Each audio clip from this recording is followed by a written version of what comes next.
है एक नाम चंदन यादव। पुलिस के अनुसार चंदन अमरीन का करीबी था और करीब 3 साल तक उसके साथ लिव इन रिलेशनशिप में रह चुका था।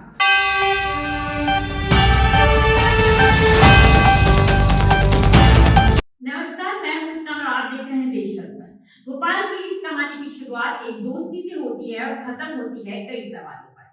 छत्तीसगढ़ की 21 साल की एक ब्यूटिशियन 31 दिसंबर 2024 शाहपुरा के एक होटल में न्यू ईयर पार्टी करने आती है। वहीं उसकी मुलाकात अमरीन नाम की युवती से होती है। दोस्ती होती है, भरोसा बनता है, साथ रहने का फैसला होता है।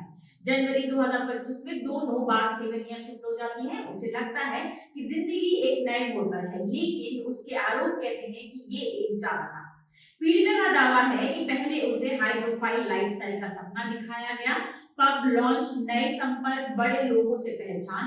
धीरे धीरे उसे ड्रग्स की लत लगाई गई, उसे उसके परिवार से इमोशनली दूर किया गया। फिर कहानी में आता है एक नाम चंदन यादव। पुलिस के अनुसार चंदन अमरीन का करीबी था और करीब 3 साल तक उसके साथ लिव इन रिलेशनशिप में रह चुका था, यानी सिर्फ परिचित नहीं, बेहद नजदीकी रिश्ता। यहीं से सवाल और गहरे हो जाते हैं। पीड़िता का आरोप है कि अगस्त 2025 में चंदन उसे बहन से मिलवाने के बहाने ले गया और उसके साथ रेप किया, धमकाया, बदनाम करने की बात कही, फिर कई बार शोषण हुआ।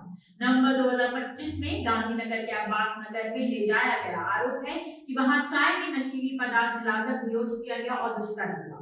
दिसंबर में अहमदाबाद ले जाकर एक और युवक से मिलवाया गया और वहां भी शोषण का आरोप है। जनवरी 2026 में वे भोपाल छोड़कर चली जाती है, लेकिन कहानी यही खत्म नहीं होती। एक दूसरी महिला सामने आती है। उसका आरोप है कि उसे फिक्स इनकम का झांसा देकर घर बुलाया गया, फिर उसके साथ भी रेप हुआ और बाद में देह व्यापार के लिए मजबूर किया गया। अब सवाल उठता है कि क्या ये सिर्फ 2 घटनाएं हैं या वल्नरेबल लड़कियों को टारगेट करने का कोई नया पैटर्न। सूत्रों के अनुसार जांच में ये भी संकेत मिले हैं कि और भी लड़कियों से संपर्क किया गया था। कुछ ने अभी खुलकर शिकायत नहीं की है। सोशल मीडिया पर इस केस को लेकर नया लव जिहाद जैसे शब्द ट्रेंड कर रहे हैं, लेकिन हमें ठहरकर सोचना होगा, क्या ये सच में ऑर्गेनाइज्ड रिलीजियस कन्वर्जन रैकेट है या व्यक्तिगत आपराधिक कृत्य जिसे कम्युनल नैरेटिव दिया जा रहा है। ये रिपोर्ट्स में दावा है कि चंदन ने इस्लाम कबूल किया था। अगर ऐसा है तो जांच एजेंसियों को ये देखना होगा कि क्या ये पहचान बदलना किसी लार्जर प्लान का हिस्सा था या निजी निर्णय। यहाँ याद रखना ये जरूरी है कि अभी पुलिस की आधिकारिक जांच जारी है, लेकिन सीक्वेंस चुभता है। दोस्ती, आइसोलेशन, ड्रग्स, फिजिकल एक्सप्लॉयटेशन और फिर धर्म परिवर्तन का दबाव। यही सीक्वेंस लोगों को केरला स्टोरी की याद दिला रहा है। फिल्म में जो भी दिखाया गया था वो सिनेमैटिक था, लेकिन यहाँ एफआईआर है, सीडीआर जांच है, डिजिटल चैट खंगाली जारी है। अगर आरोप सही होते हैं तो ये सिर्फ रेप केस नहीं रहेगा, ये manipulation plus coercion plus elite force conversion का संगठित मामला हो सकता है। अगर आरोप गलत निकलते हैं तो सच सामने आना भी उतना ही जरूरी है, लेकिन इस वक्त गुस्सा इसलिए है क्योंकि 2 लड़कियां टूटी हुई हालत में थाने पहुंची।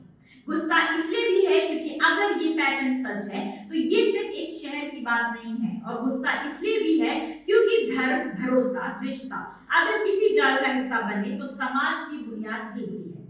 सवाल ये नहीं कि आरोपी किस धर्म का है, सवाल ये है कि क्या कोई संगठित तरीका अपनाया गया, और अगर अपनाया गया तो क्या ये नया मोड़ है चेहरे का, उस बहस का जिसे लोग लव जिहाद कहते हैं। इसका जवाब अदालत और जांच एजेंसियां देंगी, लेकिन जब तक सच्चाई सामने नहीं आती ये मामला सिर्फ क्राइम स्टोरी नहीं, ये एक चेतावनी है। जस्टिस होना चाहिए, फास्ट होना चाहिए और पूरी सच्चाई सामने आनी चाहिए, बिना दबाव, बिना डर और बिना एजेंडे के। इसी प्रकार की वीडियो के लिए बने रहिए हमारे चैनल देश दर्पण के साथ। धन्यवाद।